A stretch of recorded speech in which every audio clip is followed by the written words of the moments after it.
Pakistan, where the country's been battling some ravaging floods. And according to reports that have come in so far, at least about 900 people in Pakistan have been killed in these recent floods, including 343 children. And also, according to estimates, at least about 30 million people across Pakistan have been left without shelter due to the incessant rainfall that has now induced a humanitarian crisis of epic proportions. The Pakistani government has declared a national emergency officially, and according to the latest data that has been compiled by Pakistan's National Disaster Management Authority, the Sindh province has reported the highest number of fatalities. At least 300 people have lost their lives in this one province alone due to the floods and other rain-related incidents since the 14th of June. Balochistan has reported another 230 deaths, whereas the Khyber Pakhtunkhwa province and Punjab together have recorded 185 and 165 deaths respectively. We are retrieving our belongings. Our bedding, cupboards and everything else is here. We are helping ourselves. We did not get anything except a tent. I don't know where to fix it because it's raining continuously. The rain that started last evening is continuing till now. The Pakistani Minister for Climate Change has said that a war room has now been established to spearhead the relief operations. She further added that Pakistan is going through its 8th cycle of monsoon. Normally, the country has only about 3 to 4 cycles of monsoon rains in a year. This is a humanitarian disaster, of epic proportions. Thousands are without shelter, many are without food, and people are stranded. We need to ask not just the provinces and Islamabad, it is beyond the capacity of any one administration or government to rehabilitate and even manage the rescue and relief. According to the Pakistani authorities, in August, the country has witnessed nearly about 241% spike in rainfall. The worst hit regions include the likes of Sindh and Balochistan that have witnessed 784% increase and also a 496% increase in the amount of rainfall that they have experienced. Now, the incessant rainfall has also generated flash floods across the country, leaving several parts of southern Pakistan almost completely inundated.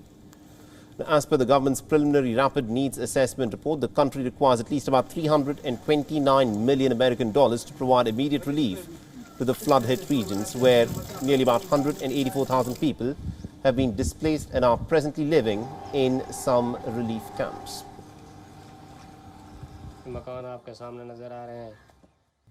You can see these houses. Everything has been destroyed. All household, boxes, clothes, nothing could be saved. No one came here to offer sympathy. No government official came to us to ask whether we could save our children, our wheat, our livestock. Everything has been ruined. And also to give us more updates in terms of what's exactly happening in these rain-affected areas in Pakistan, we're being joined in by my colleague Anas Mallick, who's joining us live from Islamabad.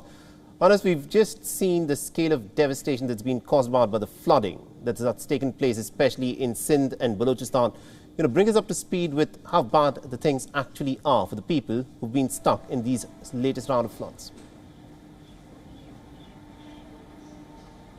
The situation is quite bad. 1 out of 7 Pakistanis at this point of time, as per the latest data, is sleeping without shelter. That means that they're sleeping in the open, and that means that they've been affected because of this recent flooding. I've got some data with me. There have been more than 947 deaths, and the death toll continues to increase.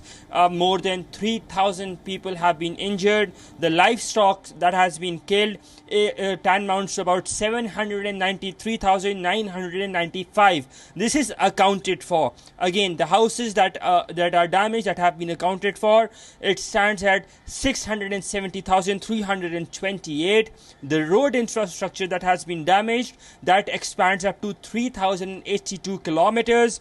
More than 152 bridges have collapsed as a reason of these floods, and small dams that have been breached, they are about more than 30. This is what the official data says, and more than 35 million people are now estimated to have been displaced because of these floods. So this goes on to explain the amount of calamity that has been inflicted upon in this region particularly. I'll just give you an example. In Swat, in the northern side, in the province of KP, in 2010 when we saw floods over there, Swat River had an outflow of water of about 210,000 cusecs.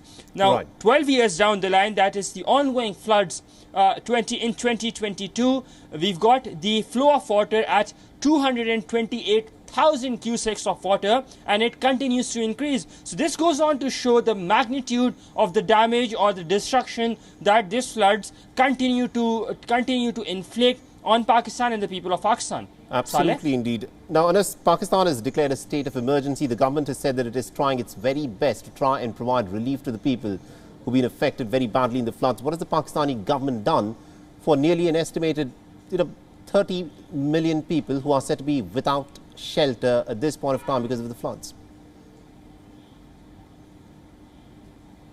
Well, the government has gone on to war footings. It won't be wrong to say.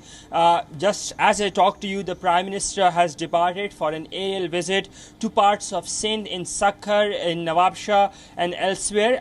As we're talking, the update just came in. The Prime Minister, the Chief Ministers, the Ministers, all of them have been out there, trying to help their constituents, but the scale of the disaster is so big that Pakistan is not prepared to deal with it. Earlier today we saw that we heard and rather saw a tweet from the Prime Minister himself, Shehbaz Sharif. He said that he met the ambassadors and high commissioners of different different countries in Pakistan, and he has briefed them. The NDMA, the National Disaster Management Authority, have been briefing, and the only relief or reprieve right now is Pakistan is looking towards the international community because it's battling a worst of the worst of its kind of an economic crisis. So it's not equipped enough to deal with such a disaster, and that's the reason they're more dependent, or rather codependent, on the aid or on the relief that comes in from the international community. Saleh. All right, thank you very much indeed, Anas Mallick, for joining us and getting us all those updates there. WION is now available in your country. Download the app now and get all the news on the move.